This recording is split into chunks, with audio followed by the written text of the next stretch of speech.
অনেক তো হইলো, আপনাদের অনেক গল্প গুজব শোনালাম, চিন্তা করতেছি আজকের গল্প গুজব শোনাবো না, আজকে একটু রেসিপি করবো, এটা আপনাদের দেখাই আর একটু কথা বলি। আসলে কি করবো বলেন, দেখি পাশে অনেক কচু শাক হয়েছে, চিন্তা করলাম চোখের দৃষ্টি তো অনেক কমে যাচ্ছে, সারা রাত কাজ করি, সেলাইয়ের কাজ করি, কত কাজ করতেছি, চোখের দৃষ্টি যখন কমে যেতেছে একটু কচু শাক খাই না, আর কচু শাক গুলো দেখলেই তো নিজেরই লোভ লাগতেছে, কত ছোট ছোট কচি কচি কচু শাক দেখে আমি চিন্তা করলাম আজকে একটা রেসিপি করবো, আর সেই সাথে আপনাদের সাথে গল্প করবো। গল্প বলতে বলতে আমার নিজেরই এখন ক্লান্ত লাগে, গল্প আর খুঁজেই পাই না। যাই হোক, গল্প তো অনেক হয়েছে, এখন এই দেখেন কচু শাক খাত, আজকে একটু কচু শাক তুলতেছি। এখন এই খ্যাত কিন্তু আমার না, পাশের বাড়ির খ্যাত, তা চিন্তা করলাম তাদের থেকে একটু বলি কচু শাক গুলা তুলি। তবে দেখবেন লাগানো কচু শাক গুলা খাইতে মজা লাগে না, বুনো যে কচু শাক গুলা হয় সেগুলো খাইতে অনেক মজা লাগে। তো এখানে দেখেন কত সুন্দর অনেকগুলা কচু শাক তুললাম, এই কচু শাক গুলা আমি এখন রান্না করবো বাড়িতে যাই। আসলে কি করবো বলেন, কচু শাক আর স্বামী বাড়িতে নাই তো, শাক পাতা কিনে আনারও কেউ নাই, কারো বলতে গেলেও এনে দেন, সবকিছু নিজেরই করতে হয়। তো আমি আজকে একটু কচু শাক তুলে আনছি ক্ষেতের থেকে, যে কিনে তো আর খাওয়া লাগবে না। আর গ্রামের বাড়িতে যাদের মনে করেন গ্রামের বাড়ি থাকে তাদের তো কিন্তু সবকিছু কিনে খাওয়া লাগে না, এই আশেপাশে আদারে বাদারে যেখানে খানা খন্দ, যেখানে যা কচু শাক হয় তাই কিন্তু তুলে এনে খাওয়া যায়। আর কি সুন্দর দেখছেন বডি বডি আছে এইসব কচু শাকের পাতাগুলো লক লক করে, আর এগুলো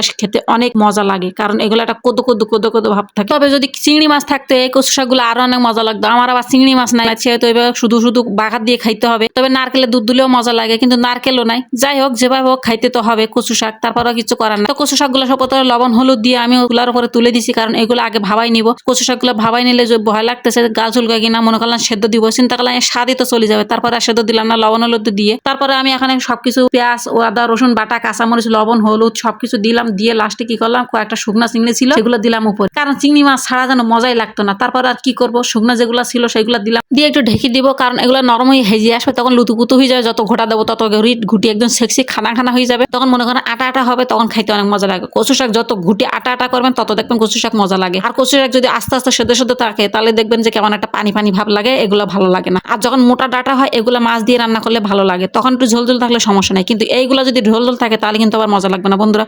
যাই হোক, আমি এবার হিজু দিয়ে এমন গোটা মানমো যেন আটা আটা সেক্সি সেক্সি হয়ে যায়। দেখলাম আমি খুঁতিতে ঘুরতেছি হচ্ছে না, তো এখন হিজু দিয়ে ঘুরটি সেক্সি করলাম, করি এবার এটা একটা পাত্রে তুলে রাখ, কারণ এখানে আমার আবার বাগার দিতে হবে। তো সেই পাত্রে বাগার দিব, কারণ দেখুন অন্য পাত্রে বাগার দিলে অতটা মজা লাগবে না, ওই পাত্রে বাগার দিবেন একটা আলাদা আলাদা মজা আসবে। তো এখানে রসুন বাটা আদা বাটা আর একটু পেঁয়াজ বাটা দিলাম, দিয়ে আমি এবার বাগার দিচ্ছি, কারণ এখানে একটু ভাজাটা বেশি ভাজা করে নিবেন, একটু বেশি পোড়া পোড়া করে নিবেন, নিয়ে বাগার দিবেন, তখন দেখবেন আরো বেশি মজা আসে। যাই হোক, আমার বাগার দেওয়া শেষ, আমার এত কাহিনী করার সময় নেই, আমার ওদিকে মেশিনে অনেক কাজ আছে, না হলে একটু লেবুর পাতা দিতাম, একটু তেজপাতা দিতাম, একটু শুকনো মরিচ গুঁড়া দিতাম, দিলে এগুলো আরো ভালো লাগে। শুকনো মরিচ ভাজা করে একটু গুঁড়া করে দিলে এরপরে অনেক সেন্ট আসে। কিন্তু বন্ধুরা এখন এত কাজ করার সময় নেই আমার, আর এত রেসিপি শেখাতেও পারি না আমি যেরকম পারি আমি সেরকম করছি। এখন একটু গরম ভাতের সাথে একটু কচু ভাত খাইয়ে দেখাবো আপনাদের এখন কেমন হয়েছে। আসলে এরকম কচু শাক খাইলে কার না কার ভালো লাগে বলেন, যতই যা এখানে মাছ মাংস সবই ফেল, এখানে আর কিছু দেই নাই। আপনারা যদি খাইতে চান অবশ্যই এইভাবে একটু রান্না করে খাইয়ে দেখেন, অনেক ভালো লাগবে। একটু লেবুর পাতা ছড়াই দেবেন, ঘেরানটা অনেক সুন্দর আসবে। বন্ধুরা আজকের মতো ভিডিওটা এখানে শেষ, আল্লাহ হাফেজ।